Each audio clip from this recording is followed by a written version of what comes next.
So every aspect of business is going to fall into one of those categories in one way or another.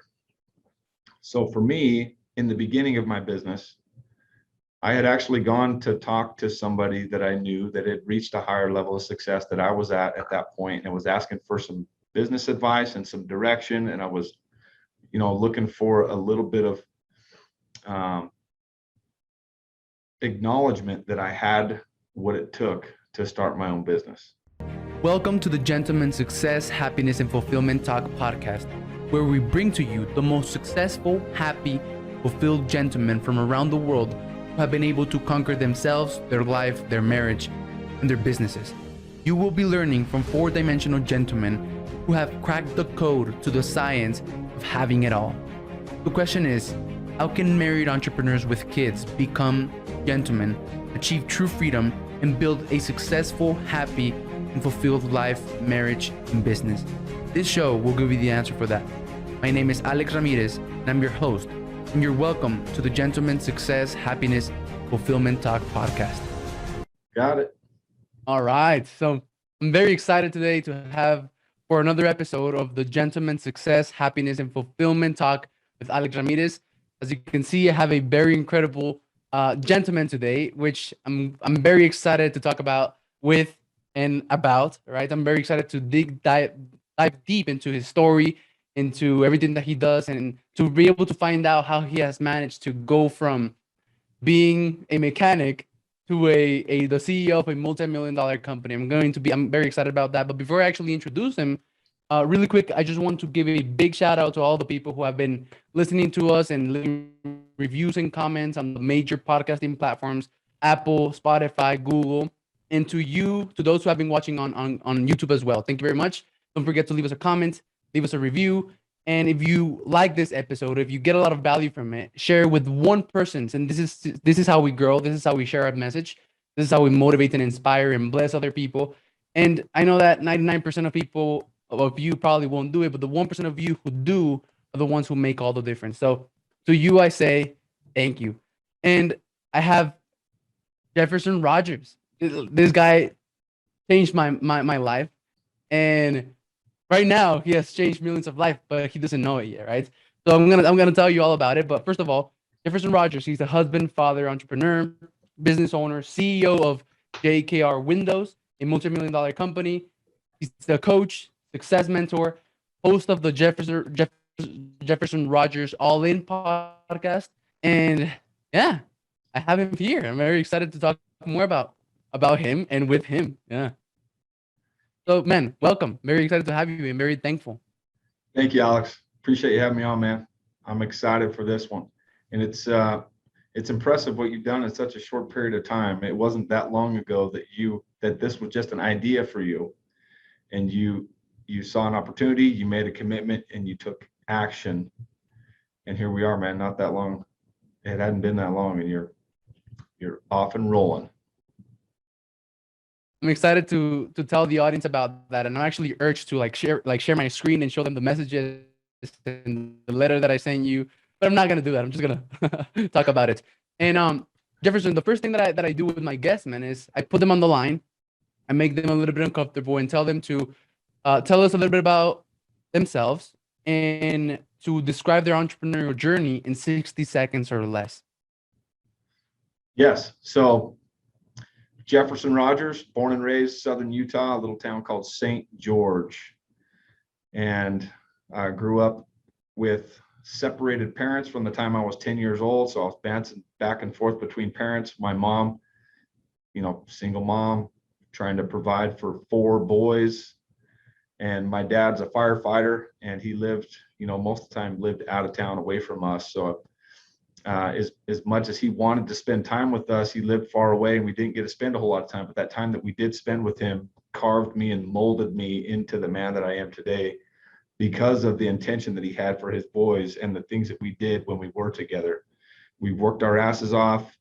We had a lot of fun, but the work ethic and the common sense and the ability to figure things out on my own from the time that I spent with both of my parents growing up has molded me and created some abilities inside of me that I've been able to use and accomplish some big things with.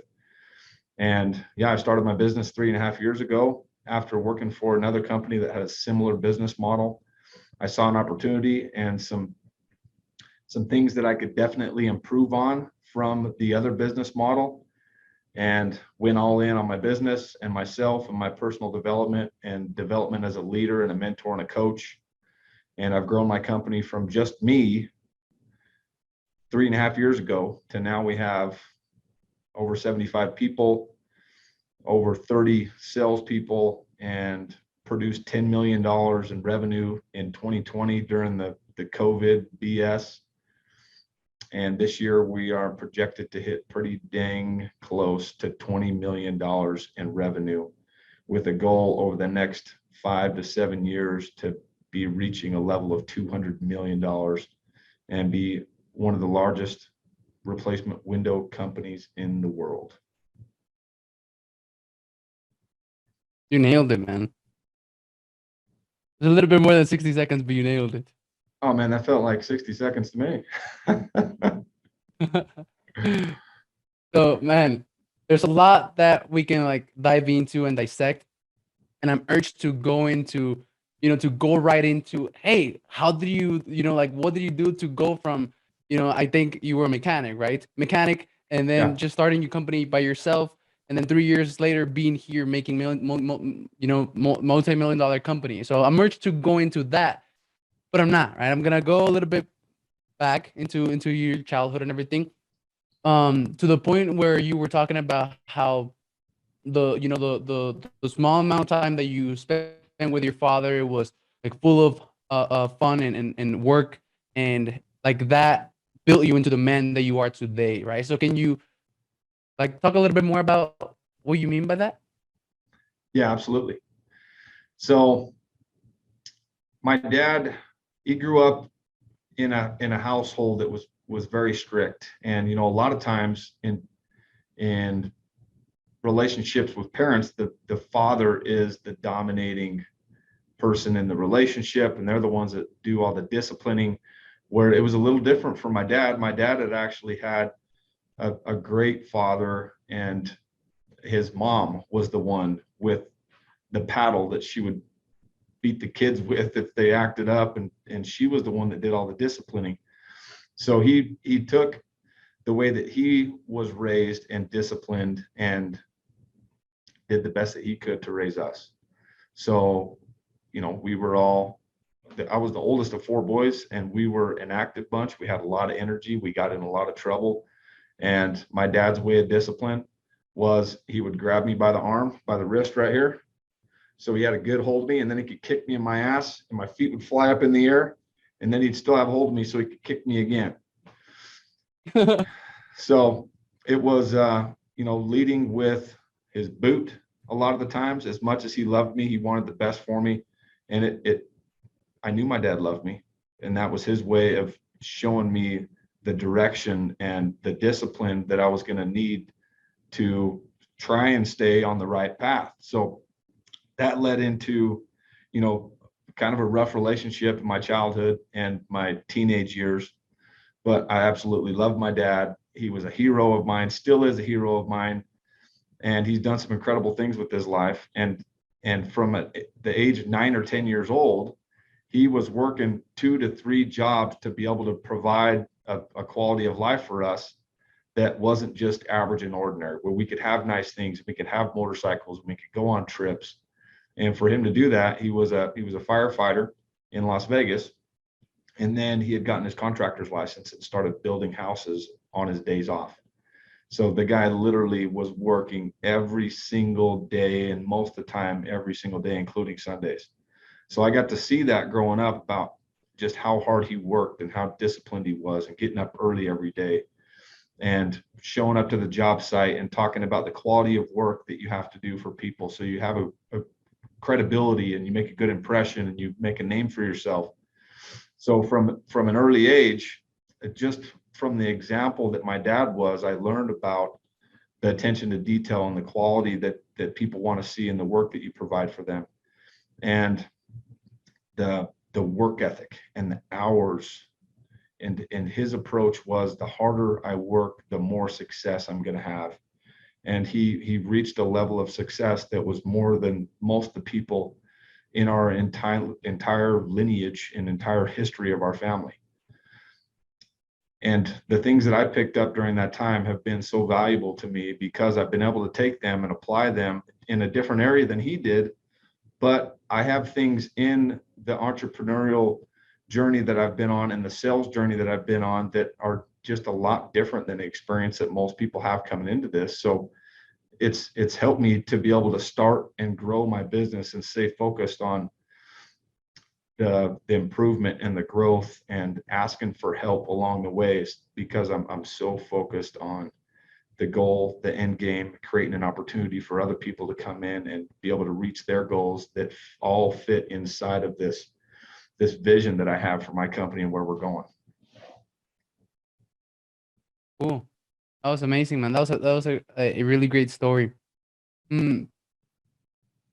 And then I know that asking for help is like a really big lesson for you, right? Like, 'cause that's one of the things that gave you that exponential growth in the last 3 years. Actually asking for help and reaching out to mentors, right? Um, but one thing that I want to ask you about is the common sense, right? I've been in a lot of conversations now since you changed my life. I've been in a lot of conversations with very successful people. I've been on their podcast, and they have been on my podcast. And one thing that always jumps out is the fact that, like, common sense, like like success is pretty simple, right? Like becoming successful is pretty simple, and it's basically about common sense and about working hard and about common sense, right? So, like, talk to me about common sense, man. Yes, I think, I've heard this phrase a couple of times throughout the years, that common sense isn't so common anymore. And I feel like that has a lot to do with the type of upbringing that people have and how much they're exposed to having to figure things out on their own, and having the ability to be solution oriented and be um, I can't think of the word right now, but the common sense for me is, it's just really keeping things simple. What you'll find is Mhm. there's so many smart people out there, and intellectual people, and very articulate people. And I feel like I'm fairly decent at those things, but there are people in my circle and people that I know and grew up around and that I love that are way smarter than me, and just naturally have a higher IQ and can articulate things and have more of a vocabulary and all these things that I was self-conscious about growing up, because they just didn't come natural to me, and I really didn't care to get better at these things.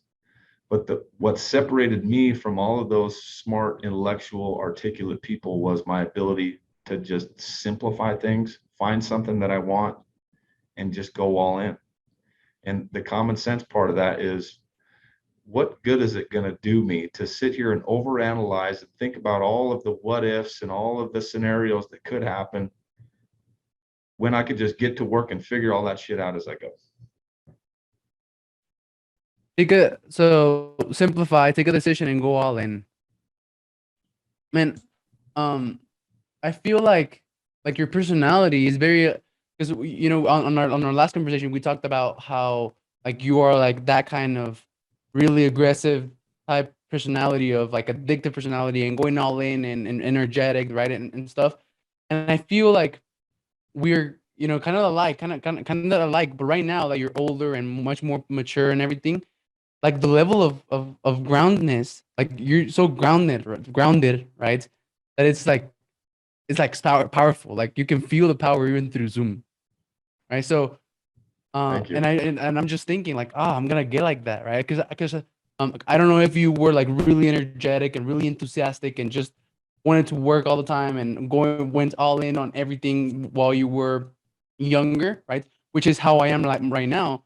But I need to work on, having that work ethic and being, being logical, and making things simple and everything, but also being a little bit more grounded.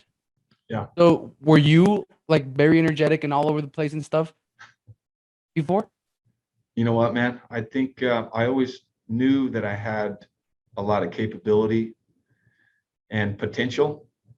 And I was so blessed to be raised by my mom, because she injected so much belief and confidence in me as I was growing up, that I just, everywhere that I went, everything that I did, I had like a level of expectation with myself that I just expected to win. I expected to do good, and I was willing to put in the work to do it.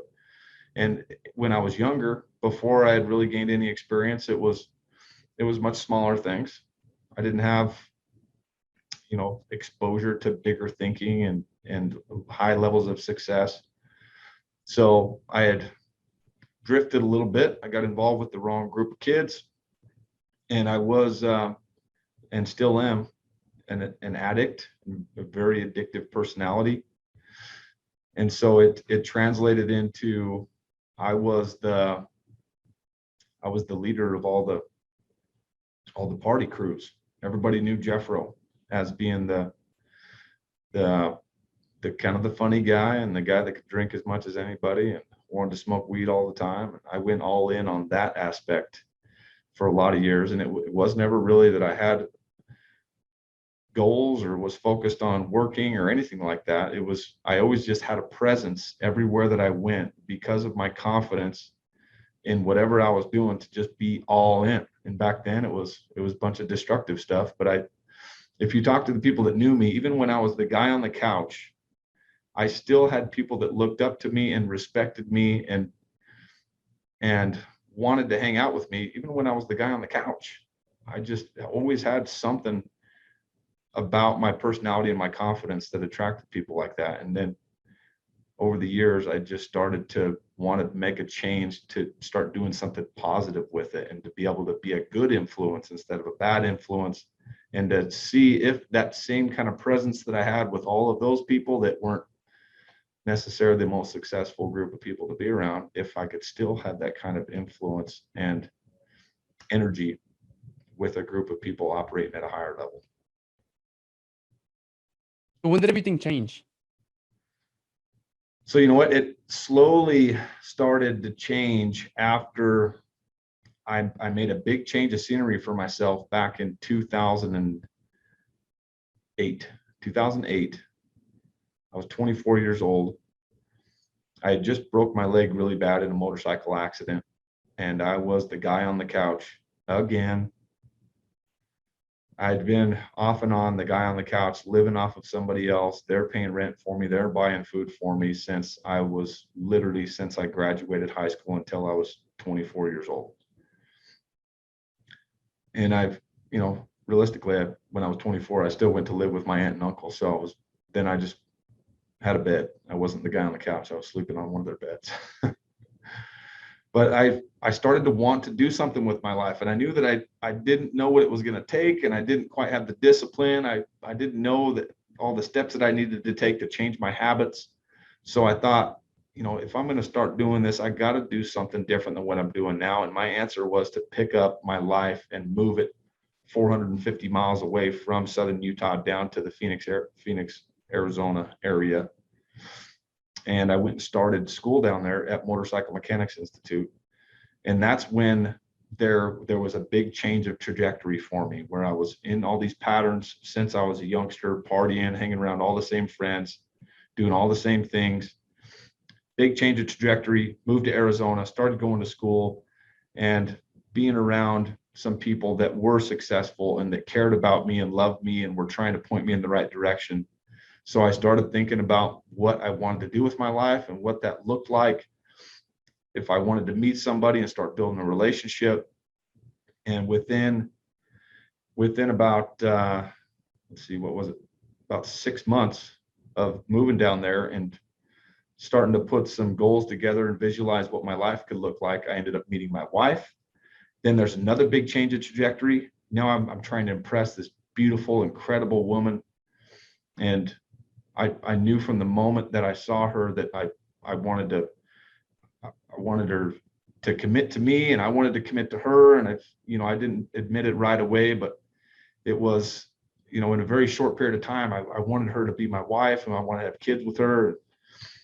And things started to progress faster and faster as I started being intentional about the things that I was doing, and started reading a little bit, started hanging around a different crowd, and putting myself in situations where I'd had an opportunity to make a little bit more money.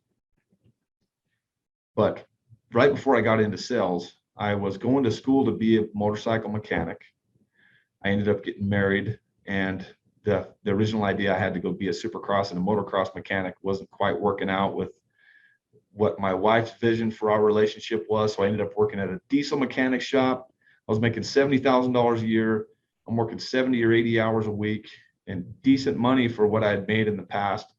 But, I'm sitting there watching my kids grow up over cell phone pictures, and I'm gone before they wake up, and I'm home as they're going to bed, and a little bit of time on the weekends, but I'm spending most of that time drinking and smoking weed.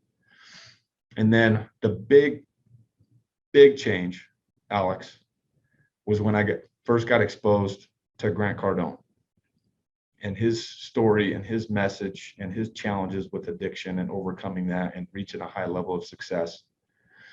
There was an ambassador program that he was running in December, or it was November, December, January of 2017, leading up to the 2018 growth conference. And it was a mentor program. He said, this is going to be an $1,100 commitment, and these are the things we're going to do. We're going to do weekly challenges. We're going to do weekly check-ins. And we're going to take all the success stories that come out of this group, and we're going to talk about them and promote them and help you get out of obscurity and become known. And we want to be a part of your success story. And so right then, I made the decision that this could be the next big opportunity for me to make a change in my life, a big change in trajectory. I made a commitment. I took the last $1,100 we had in our bank account, and I called my wife and I told her I was about to spend it. I hope you trust me, because I think Grant Cardone can help me. I'm doing this mentor program. I literally spent the last $1,100 that we had to get involved with this mentor program. 2 months later, I finally made the decision to get sober. That was January 2018. I've been sober ever since, so it's been 3.5 years. 2 months after that is when I started my business. So it's been, I was going all in. I was committed, and it's been a whirlwind over the last 3 years of growth and development and building a company and learning some hard lessons. And going from 0 to 20 million is not easy, especially in 3.5 years. But the way that I did it was by putting my goals down, putting action plans together, and being intentional every day about taking massive action in the direction of my goals. And all those goals that I was writing down back in 2017, 2018, that seemed like astronomical, ridiculous goals that I thought were going to take me 5, 6, 7, 8, 9, 10 years, I've accomplished them already. And just like most successful people that you talk to, they'll tell you that after you've done this enough times and you've written your goals down and you've accomplished them, when you thought that they were so big that you weren't going to be able to accomplish those things for years, every single person will tell you that they wish they would have made bigger goals. They wish they would have dreamed bigger. And that's something that I'm trying to do right now.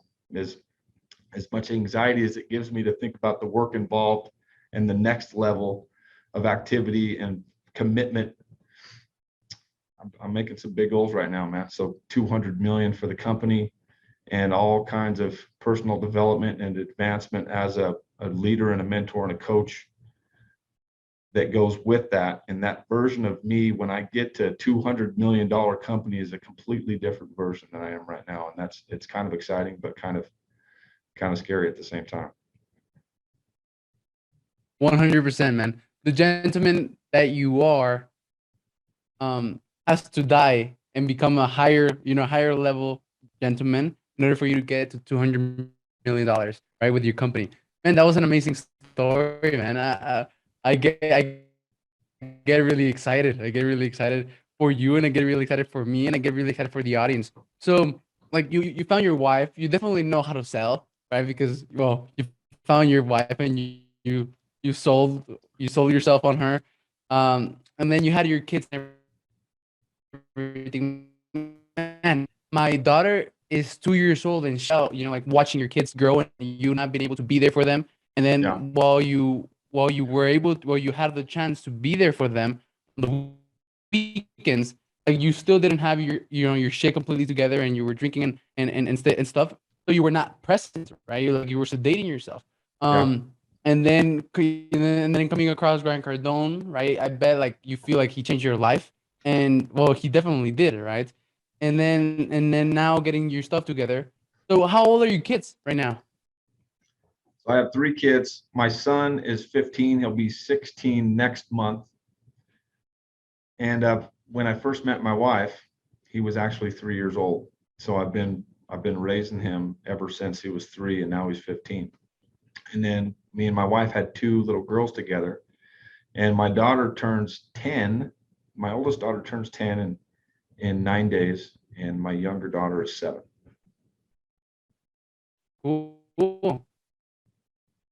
And then, so I'm thinking about your story still, right? And then you got your shit together. You started believing in yourself more. You starting to thinking. You got introduced to the 10x rule, which is 10x levels of thinking and 10x levels of action, right? So you set some 10x goals for yourself, some really big goals that you didn't even believe were possible for you, and then you started taking 10x levels of action, which are the two rules of the 10x rule, and now, like 3 years after that, you're in the fourth year of your company, thinking about taking it to $20 million. Crazy, man. That's crazy. I wonder what can happen for me the next 10 years. But this is about you. So, man. So, like, what are your plans now, right? So, to actually get to 200 million. So, like, how do you Yeah. think you're gonna do it?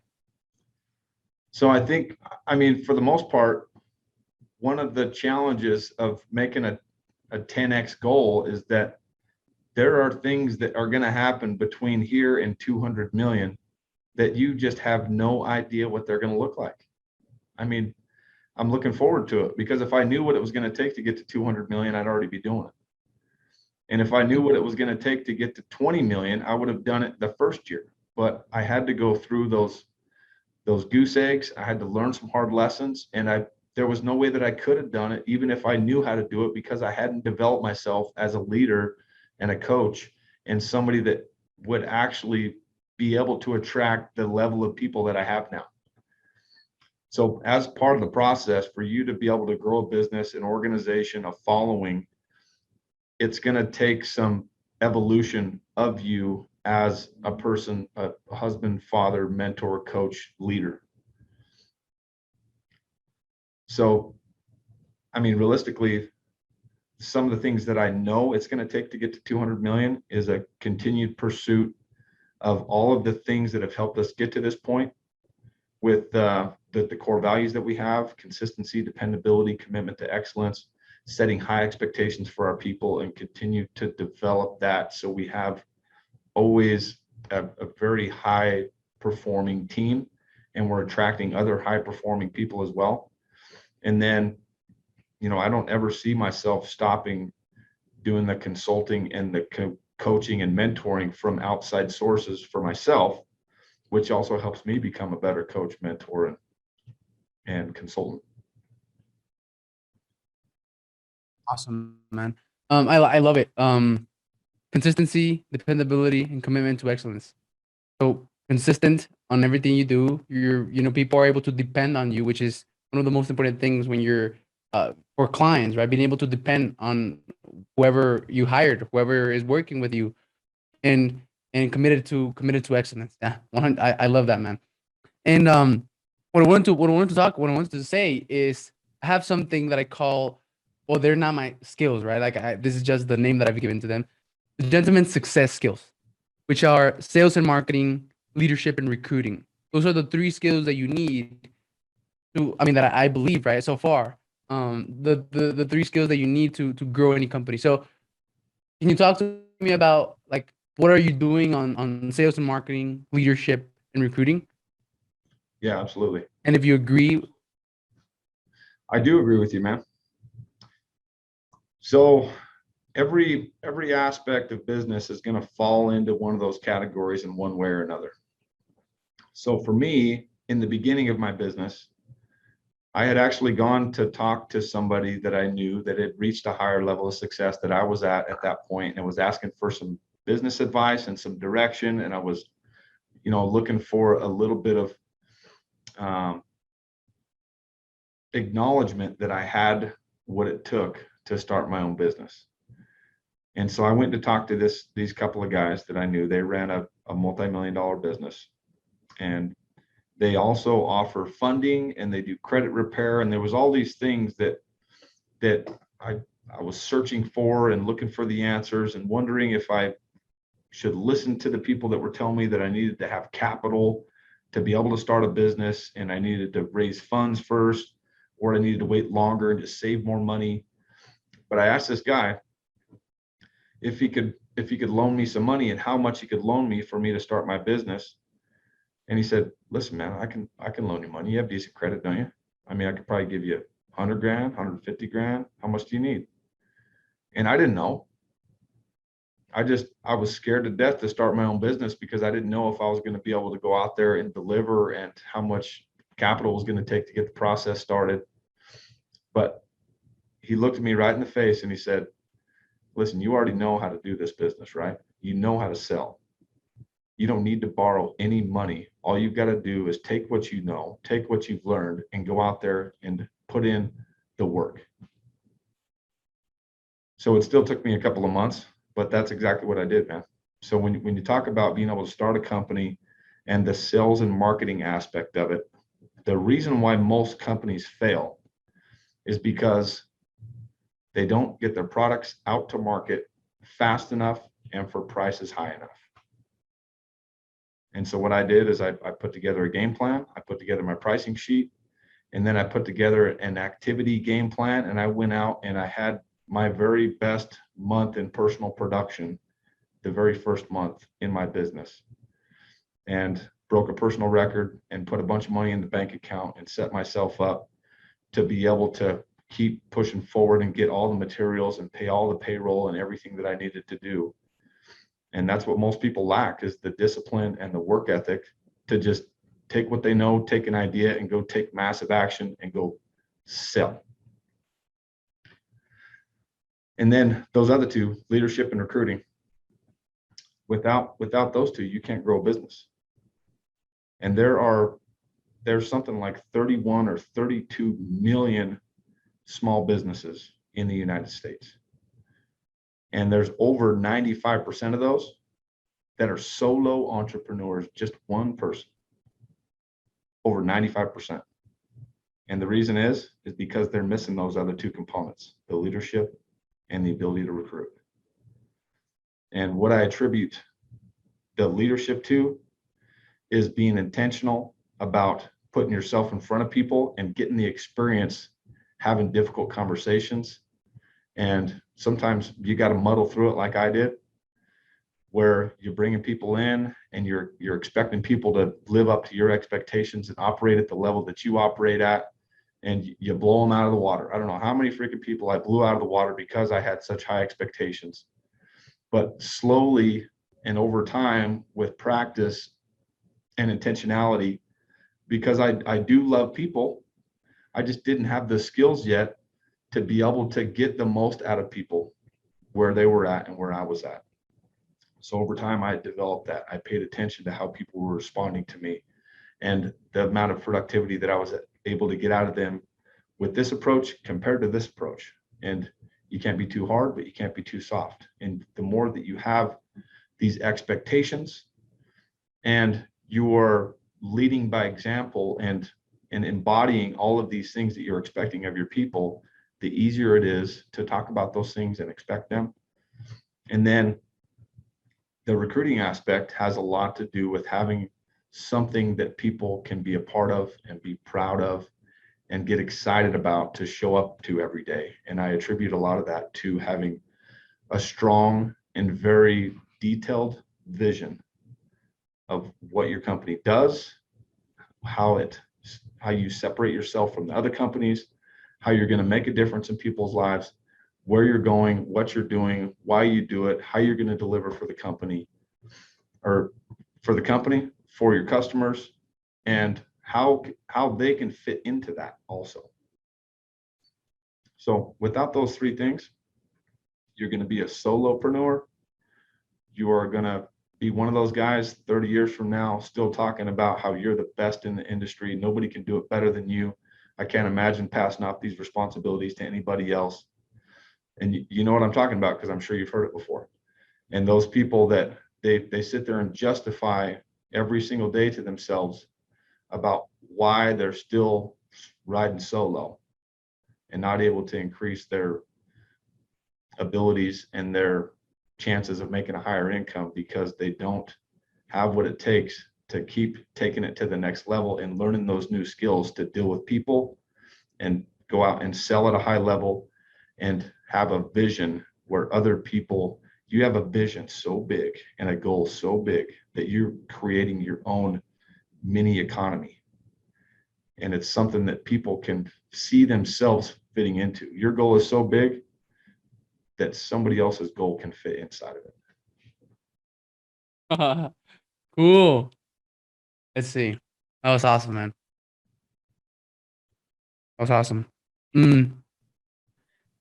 Why do you think that is? Like that those solo entrepreneurs keep on trying to justify why they're going at it alone, how they can do it by themselves, how they're better than anyone else. Why do you think that is? I think it's a pride thing, and it's also a comfort zone thing.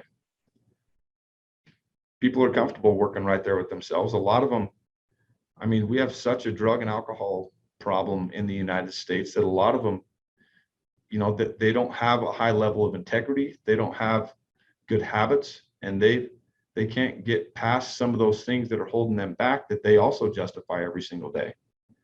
To see themselves as a leader and an entrepreneur and somebody that could have what it takes with the disciplines and all the habits that they would have to change to be able to grow an organization and to be able to maintain relationships. So that's, I mean, as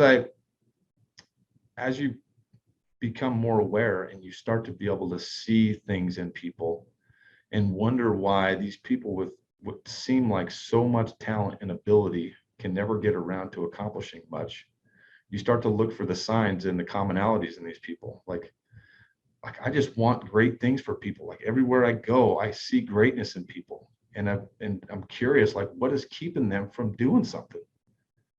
And it's drugs and alcohol, and it's lack of belief in themselves, and ridiculous, crazy, bad habits and patterns that they've been doing for so many years that it's harder and harder and harder to get yourself out of those habits, because all of us have that voice that's telling us that we're capable of more. You can do more. You were meant to be more than this. And the longer you go without listening to that and doing something about it, the quieter and quieter it gets. Oh, it hurts, right?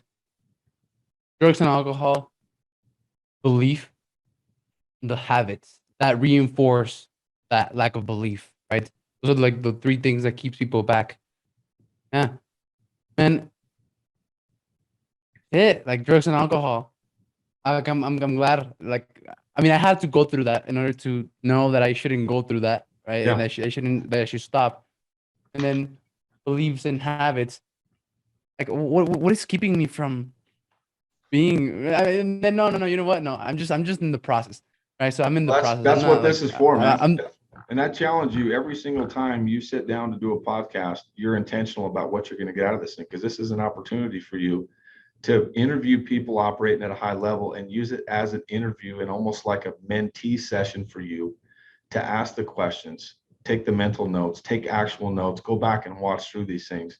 And all of these thoughts and all these feelings that you're getting right now, you're having these for a reason, man. That's that voice inside of you telling you that I am capable of doing more. I should be doing more. I have more in me. And there's things that I'm doing right now that are holding me back with all of the habits that I have or don't have, the thoughts and the patterns that I have with my thinking. And you slowly but surely become more aware, you gain more experience, you ask more questions, you get more proximity to great people operating at a high level, and you continue to level up every single time you do one of these podcasts. Yeah, and I can feel it every time I get, on one of these podcasts. I've gotten on like 12 already, with 12 very successful gentlemen, and it's like a mirror. It's like holding a mirror in front of me, right? Holding a mirror and being able to see the good things that I have, but also being able to see other things that I have to keep on Yeah, working on. Not that I don't have, because I have them and I can develop them. And I just gotta keep on working on them. absolutely, man. That's a great way to So look at it. yeah, Always stay coachable and always stay hungry. this is amazing. And going back to the leadership, right? To the leadership and recruiting. You said that one of the ways that you recruit great people is by having a vision so big that other people's goals can fit in on under yours, and having the core values and everything. So basically about clarity. Hmm. Being able to recruit people is about clarity. Good people. Being able to recruit good people is about clarity on like being clear on like the type of people that you want to attract, being clear on the type of company that you're trying to grow, being clear on your vision, and then just having those people be attracted to the company. Is that right? It is, man. Yeah, I heard an analogy not that long ago. You've heard of Brad Lee, right? Yeah, Yeah. So 100%. he's kind of a goofball, but he says some good stuff every now and then. And he said, "Have you ever seen a herd of wild stallions running through a field? They're incredible, magnificent animals, and when they're all together, it's something magical. You don't see it very often anymore. When I was a kid, I used to run into it more often. But horses, they're so majestic, they're so amazing, they're so fast and powerful. One thing you'll never see in a group of horses is any turkeys. There ain't no turkeys keeping up with them horses." So he says it in a way that it's, he's a personality and it's funny, but there's some relevance to it in business, because if you have any exceptions in your business to have people come in and work with you that are average and ordinary, you are going to push all of the stallions out the door, because they want to be a part of something great. They want to be around great people. They want to have and opportunity for advancement and making a higher income and growth within the company, and know that this company is going somewhere and they can see themselves being a part of this. But if you have a bunch of mediocre freaking people barely doing anything and with shitty attitudes, they're going to go somewhere else. So we have high expectations of our people, and we're very straightforward with what those are. We have core values and we live by those core values. And I'm the leader of this organization, so it's my goal and my responsibility to embody those better than anybody else. So when I talk about the company, I'm not talking about it just as a fluffy sales pitch. I'm talking about this. This is reality. This is my creation. I'm proud of it. And we continue to get stronger and stronger and stronger, and develop an organization and a culture and an environment that we can attract and retain the best, highest quality salespeople and executives in the industry, and be able to have an opportunity to take people from other industries and other places of employment, because they see themselves working for a company like ours because of our culture and our environment and our vision and the opportunity for growth and where we're going. 100%, man. A players attract A players, right? And then if you have a culture of A players, and all of a sudden you put a B or C player in, like that B or C player starts to grow envious, and he starts to try to get the other A players and drag him down, right? So the players are either going to leave, or like they're gonna be dragged down by the B players, right? So yeah, that was great.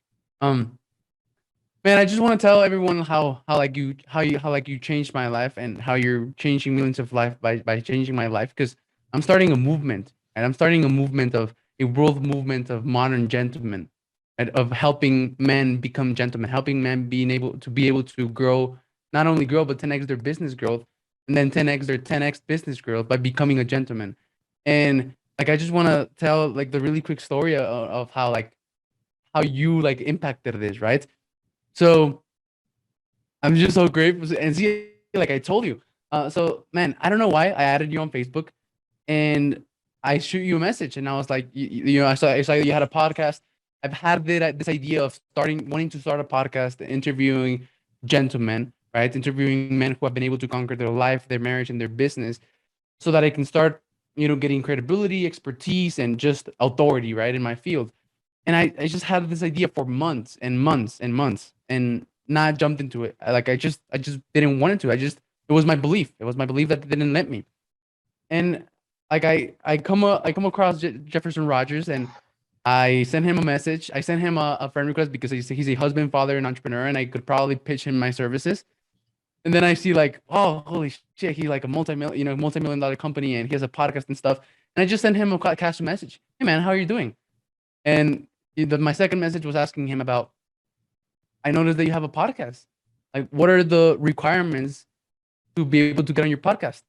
And you were like, nothing, like pretty much nothing, just, you know, having some value and being able to provide value to my audience. We scheduled a call. We talked. I was sweating when we talked. I remember that I was sweating when we talked. And I got on your podcast, man. Like your podcast was the first podcast that I ever got into. A couple of days later, I sent you a letter, a gratitude letter, telling you how like you don't know it, like you don't know what you did it, but like accepting me on your podcast was like the, you know, like that moment that inspired and sparked something inside of me to be able to start my own podcast. Now I've had conversations with, now you're the 13, told 13 super successful married entrepreneurs with kids, millionaires and stuff. I've been on like more than 10 podcasts now. And like you were the man, you were the guy that gave me that, man. Right? So like this, Incredible. a podcast changed my life. A podcast called Millionaire Secrets changed my life. And I know I'm sure that this podcast is going to change men's life, right? And like the conversations that I've been having on other podcasts is going to change other men's life. And on my letter, I told you how like you accepting me was like a dominant, was like, you know, remember? And Yeah, it was great, man. I'm just so thankful for you. absolutely, man.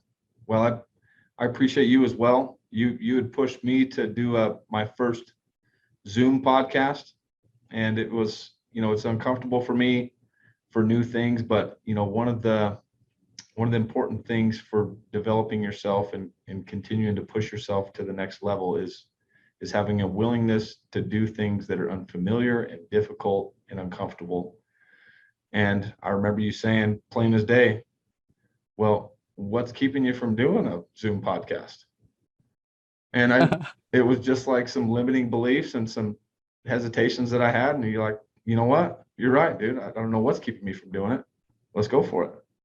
So I appreciate you doing that. And I respect you, Alex, as a man and a gentleman yourself, because of the initiative that you took to get in touch with me. And you're the one that is, as much as I had an involvement in this, you're the one that took action. You're the one that made the connection and followed up and got on the podcast and then prepared your ass off. I could tell you prepared for that podcast, and you came and delivered, and you upped your level, you upped your confidence. And it may not have been decided yet, but when you got done with that podcast, there was no doubt in my mind that you were going to be doing your own podcast and that you were going to the next level. Man, you want to know something? I didn't like quite prepared, but I had been preparing. Yeah. You know, and at that moment it was just me. It was all the preparation that I had been doing. Because yeah, like I was really excited, and I was like, holy shit. Like how did I get all those things, you know, from my mouth if like a year and a half ago I couldn't even speak English. So yeah, man. Um It's impressive, man. yeah. You are a success story. And I'm looking forward to watching you in your journey, because you've got the drive, you got the ambition, you got the personality, you got the looks, you got everything going for you, man. So don't ever stop improving and developing yourself as a gentleman, a husband, father, entrepreneur. Thank you very much, man. So now we're close to the end, and I want to end up by asking you 5 questions, man. So can I go ahead and ask you the first one? Let's go, buddy. So if you could travel back in time and give your 18-year-old self some advice, what would you say to him? 18 years old. Man, 18 years old, I was unorganized, undisciplined. I would have tried to get through to my 18-year-old self to start making some goals. I never had anybody talk to me about making goals. And it took me until I was in my 30s to start actually making goals. And it had been, a whole lot of lifetime that I had spent making experiences, making memories, but they really didn't get me all that far. And I really don't regret anything that I've done, because I wouldn't be who I am today without all those experiences and all those lessons. And it's apparent in the other people that I come into contact with, without some of these hard lessons in life experience, that they're a little bit behind. So I think the goals, even if they're small, would have been something, because that was, at 18 years old, I couldn't have handled much more than just a small little nugget to plant a seed to start working on. Cool. I watch your Instagram. I don't use Instagram that much, but whenever I log into the content from like people like Grant Cardone, you, Brad Lee comes up, because like I'm not following any kind of stupid content. And like you always talk about goals and how important setting goals is, and how important having a direction, a clear direction is. So yeah, and I totally agree 100%. And small goals, Bradley says that, right? Set small goals, win, actually achieve them, and then start adopting this winner mindset, right? Start seeing yourself as a winner, and then all of a sudden you're a winner, and you can't stop winning, and you're winning and winning and winning, and you win big, right? Great, Yep. man. So the second one is, what is one mindset shift or breakthrough? One mindset shift or breakthrough that you've made that you can share that has made you level up in your life? So business. besides the power of goals, I think leadership was a focus of mine pretty early. Before I was ever really intentional about it, I knew that I was lacking in that area, and it was really uncomfortable for me because of the lack of patience that I had with people, and how people responded to me when I was trying to offer value to them, but I was too abrasive, and I was too aggressive. So I wanted so bad to live up to my potential as a leader. And so I think that was the beginning of my journey of developing myself and being intentional about the things that I did and how I approached conversations with people, and tackling those difficult conversations head on too, because those most uncomfortable conversations, when your heart is beating and your adrenaline is going and you can barely get the words out because your voice is shaking, and this is uncomfortable and it's emotional, those are the most important conversations to have, whether it's with your mom or an employee or somebody that's on your team that's not delivering. You got to have those conversations to be able to get better at them. But what most people do is they avoid them. So once I started feeling those feelings and feeling the anxiety and the pushback that I had with myself, with that self-talk, like trying to justify avoiding these situations, the breakthrough was that for me to become a leader, for me to live up to my true potential as a coach and a mentor and a consultant and a leader in this, not only in my company and the things that I'm doing, but in my family and in the entire universe, I've got to do these things that are the most uncomfortable for me. And that's where I get my most growth.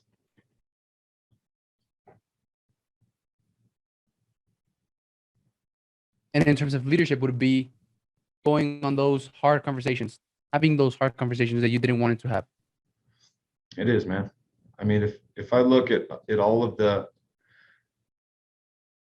biggest impacts that I've been able to make as a leader, it's having a difficult situation to handle and having the confidence and the emotional stability to go in and handle it without the emotion involved, and to get a positive result and a solution out of that conversation.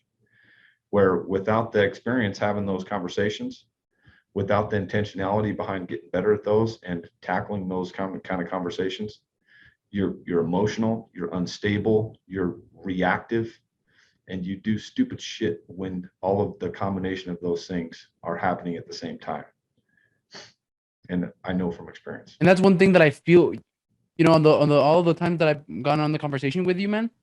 So right now you were saying that you were like very impatient and just got frustrated with people really fast. And like the 3 times that I've gotten on a conversation with you, now like you feel that groundedness that you have, how grounded you are, and then it's powerful because like I can feel it. So what did you? I mean, because I'm working so hard to be in control of myself and be in control of my emotions. So really quick, does it come with time and keep on doing what I'm doing with my habits and stuff, or like what do you do? It is, man. It's being intentional about it, recognizing the things that make you the most uncomfortable with those conversations and those interactions and the triggers, whether it's, and a lot of them are going to, I would say probably the most advancement that you're going to make in your communication skills and your patience and your emotional stability while you're going through those difficult times is going to be with your wife. Because, dude, I mean, the person that we are supposed to love and respect the most is usually, for me, it has been anyways, the person that I hear myself talking to in a way that I would never talk to anybody else. It's like, what the fuck am I even doing? I get emotional and I talk this way to this woman that I love and I cherish and I would die for, but I treat her like shit sometimes. And so that's where like you get some serious self-reflection of, who am I and what am I doing and why do I do this and how do I get better at this, so next time I can treat her with respect and we can get a solution out of this conversation instead of creating a wedge. And every time you get better at that with your wife, you can translate that into all your interactions with your people, with your executives, with your customers, and you get more even keeled. You take more emotion out of those conversations, and you're more reasonable when you're less emotional and more present in that moment, solution oriented. Awesome, man. Thank you very much for answering that question. Third one. What strategy, tactic, or tool do you use to make sure you have clarity in your life? Yeah, this is one that I've struggled with, man. I want that clarity so bad. I want to know what my direction is. I want to know what my purpose is here on this planet and what I'm supposed to be doing, and have some serious clarity and be able to articulate it. But it doesn't all come at once. It's not like this magical moment where all of a sudden you're going to have complete clarity on what you're here for and what you're supposed to be doing. What I found is that I become more and more clear the more that I take action and do the things that I get fulfillment out of. Like spending time with my kids, spending time with my wife, being intentional about being present with all of the relationships and the conversations that I have to have with people within my organization and my family, to let them know that I'm not here just to take advantage of you. I'm here because I love you and I care for you and I want the best for you. And I want you to know that by the way that I treat you and the way that I listen and interact with you. And there's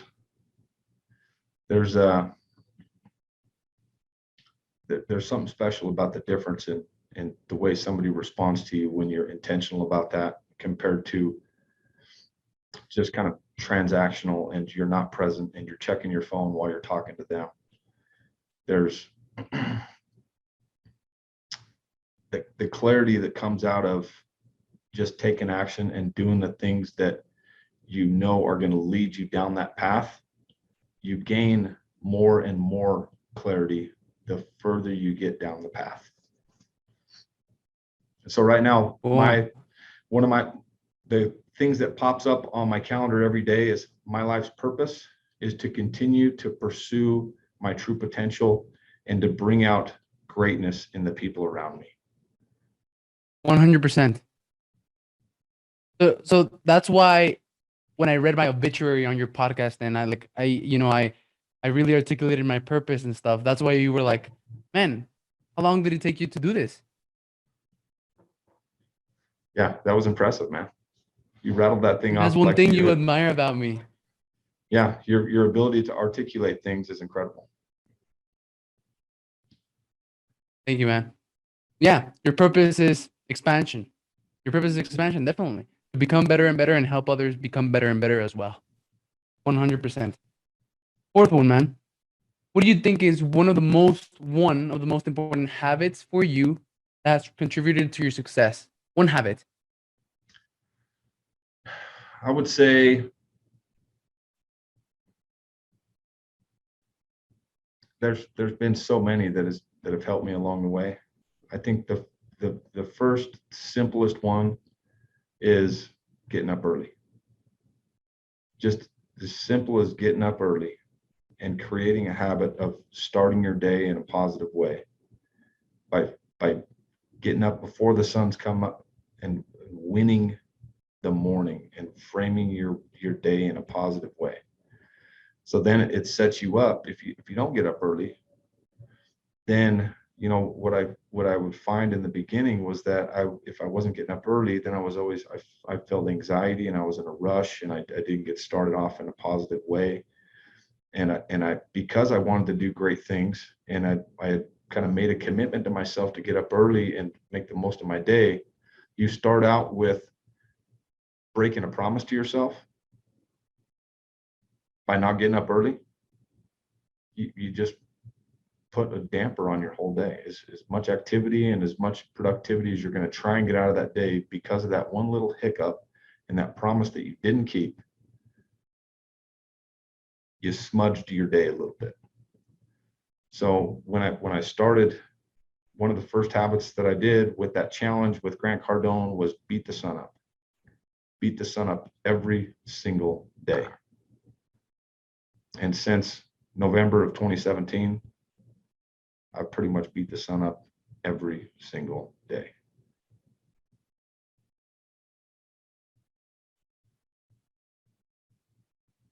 Awesome, man. Yeah, if you don't get up early, you're in a rush, you're in a bad mood, you're not that effective and efficient, and you become reactive, right? Most people don't understand how crucial it is to control your mornings and your evenings, right? How you start and end the day. Everything else in the middle could go nuts, but if you're in control of the start and the end of the day, you're golden.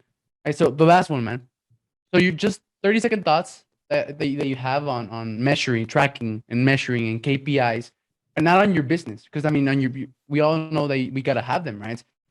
Even though sometimes we don't keep track and measure and have KPIs on our business. But what do you think about tracking and measuring and having KPIs, not on your business, but on your personal life? Do you have any?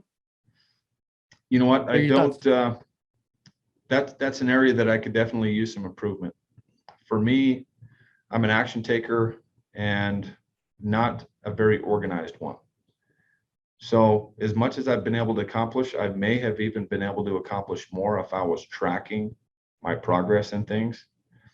And I actually just interviewed an executive assistant yesterday. I did a second interview today. I got a third interview with her tomorrow. After looking for the last 3 weeks, I finally dialed it down to one person. And this is, it's the next step for my level of organization with my schedule and my daily habits and the things that take up a lot of my time that aren't necessarily that important, that I'm now going to have the ability to pass off and use a very high level assistant to help me do those things. And with that comes the ability, because of the different personalities, to have somebody that's going to be by my side every day within either a phone call or just around the corner from me that can help me start to keep track. And I'm excited about this next level of growth because of how efficient I've become over the last couple of years with my time. Awesome. That's actually the fourth one. Sales and marketing, leadership, recruiting, and productivity, which is self-mastery. Basically, Yep. self-mastery, productivity, self-mastering yourself. So, man, thank you very much. We have come to an end. I mean, I know that anyone listening probably loved everything that you said and got a lot of value and everything. So I would, I would like to know, where can I get more of you, man? If I'm someone listening, you're interested in what Jefferson Rogers does, interested in the content that you put out, you put some fire content. So, like, where Thank would you. be the best place to find you and get more of you? Well, the thing about it is everybody has their social media platform that they like. So I'm in a little bit of everything. Social media it's become way more important to me because I'm trying to make a bigger impact and reach more people. So you can find me on YouTube, the Jefferson Rogers podcast, at Jefferson K. Rogers on Instagram, Facebook, LinkedIn. I'm also on Twitter and TikTok. And, as these new platforms come out, I'm also been in a couple of chat rooms inside of Clubhouse. So no matter where you're at, you can find me. My name is pretty unique. Search up Jefferson K. Rogers or JKR Windows, and you should be able to find me. Well, we'll have all of those links added to the description and to the little video. So, man, thank you very much. It's been a pleasure talking to you, and I'm very thankful for having you and for you being here. Absolutely, Alex. Appreciate you having me on, man. That was a blast. You put on a heck of a show, and I'm looking forward to seeing how this thing evolves for you, and excited to see the level of success that you reach over the next few years, man. You got some good things going for you. Thanks, man. I'll see you later. Right on, brother. See ya. Thank you for watching the Gentleman's Success, Happiness, and Fulfillment Talk podcast. If you enjoyed this episode, share it with one friend, leave us a comment, and let us know. 99% of people never leave a review or comment, but we love and are very thankful with the 1% of you who do. If there's something or someone you want to see on this podcast, send me a message on Instagram at Alex_Ramirez1020 and let me know. As a thank you for that, I have an amazing surprise for each and every one of you who does take the time to leave us a comment or review on YouTube or one of the major podcasting platforms